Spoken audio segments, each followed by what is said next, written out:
Hello दोस्तों, कैसे हैं आप लोग। आज की इस वीडियो में हम सभी पढ़ने वाले हैं मंगलम पाठ और इसमें मंगलम पाठ का प्रश्न उत्तर हम लोग करने वाले हैं। मंगलम पाठ के बारे में इससे पहले की वीडियो में हम सभी पढ़ चुके हैं। आज की इस वीडियो में हम लोग क्या करेंगे, मंगलम पाठ के जो महत्वपूर्ण प्रश्न है जो एग्जाम में पूछे जाने वाले हैं उन सबों का प्रश्न उत्तर करेंगे। तो आज का वीडियो जरा सा भी स्किप नहीं करना है और एकदम पूरे वीडियो को लगातार देखना है।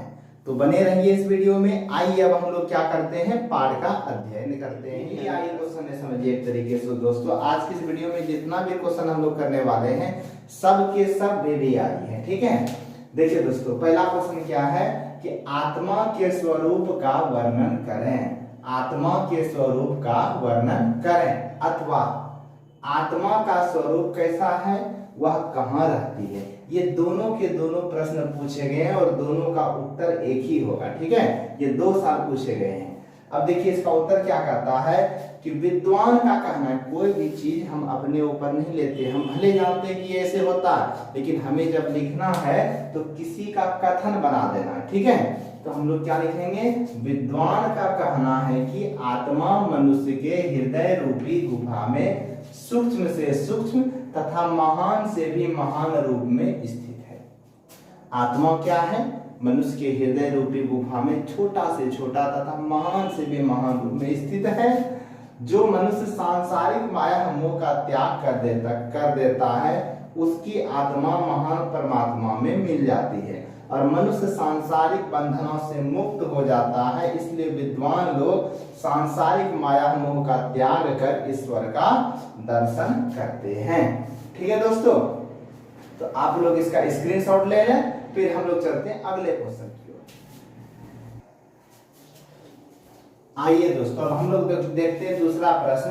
दूसरा प्रश्न क्या है, विद्वान परमात्मा के पास क्या छोड़कर जाते हैं। विद्वान परमात्मा के पास क्या छोड़कर जाते हैं। तो इसका उत्तर होगा विद्वान अपने नाम और रूप अर्थात अस्तित्व को छोड़कर परमात्मा के पास जाते हैं। यानी नाम और रूप से ही किसी मनुष्य का अस्तित्व होता है, यानी वो क्या करते हैं, अपने अस्तित्व को छोड़ देते हैं और परमात्मा के पास जाते हैं। यानी विद्वान अपने नाम और रूप अर्थात अस्तित्व को छोड़कर परमात्मा के पास जाते हैं।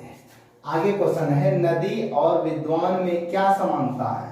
नदी और विद्वान में यह समानता है कि जिस प्रकार बहती हुई नदियां अपने नाम और रूप को त्याग कर समुद्र में विलीन हो जाती हैं, उसी प्रकार विद्वान भी अपने नाम और रूप को त्याग कर परमात्मा के पास चले जाते हैं, ठीक है। चलिए इसका जो है आप लोग स्क्रीनशॉट लें, फिर हम लोग आगे के प्रश्न पे चलते हैं। आइए अब हम लोग समझते हैं प्रश्न नंबर 4 क्या कहता है कि मंगलम पाठ के आधार पर सत्य का स्वरूप बताएं। मंगलम पाठ के आधार पर सत्य का स्वरूप बताएं। देखिए इसका उत्तर क्या होगा कि मंगलम पाठ में संकलित कंठोपनिषद से लिए गए मंत्र में वेद व्यास कहते हैं कि प्राणियों की आत्मा हृदय रूपी गुफा में बंद है। प्राणियों का आत्मा किसमें रहता है, हृदय रूपी गुफा में बंद है। यह सूक्ष्म से सूक्ष्म और महान से महान है। इस आत्मा को वश में नहीं किया जा सकता है। विद्वान लोग शोक रहित होकर अर्थात ईश्वर का दर्शन करते हैं। विद्वान लोग शोक रहित होकर परमात्मा अर्थात ईश्वर, परमात्मा को ही कहते हैं ईश्वर, परमात्मा अर्थात ईश्वर का दर्शन करते हैं। आगे का प्रश्न देखिए, महान लोग संसार रूपी सागर को कैसे पार करते हैं। तो महर्षि वेद व्यास जी ज्ञानी और अज्ञानी में अंतर स्पष्ट करते हुए कहते हैं कि ज्ञानी लोग प्रकाश स्वरूप और अज्ञानी लोग अंधकार स्वरूप होता है। कैसे होता है, ज्ञानी लोग प्रकाश स्वरूप और अज्ञानी लोग अंधकार स्वरूप।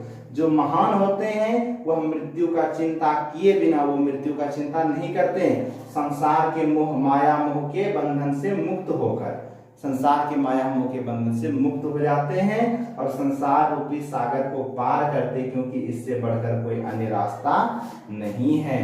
तो ठीक है दोस्तों, इस चैप्टर का जितने भी महत्वपूर्ण प्रश्न है जो एग्जाम में पूछे जाने वाले हैं ये 5 प्रश्न ही हैं। अब जो ऑब्जेक्टिव रहा इसका उसे हम लोग क्या करेंगे, 2-3 चैप्टर जब पढ़ के प्रश्न उत्तर कर लेंगे तब तीनों चैप्टर का एक ही साथ कर लेंगे। ठीक है, अगर वीडियो अच्छा लगे तो लाइक सब्सक्राइब जरूर करें। ठीक है।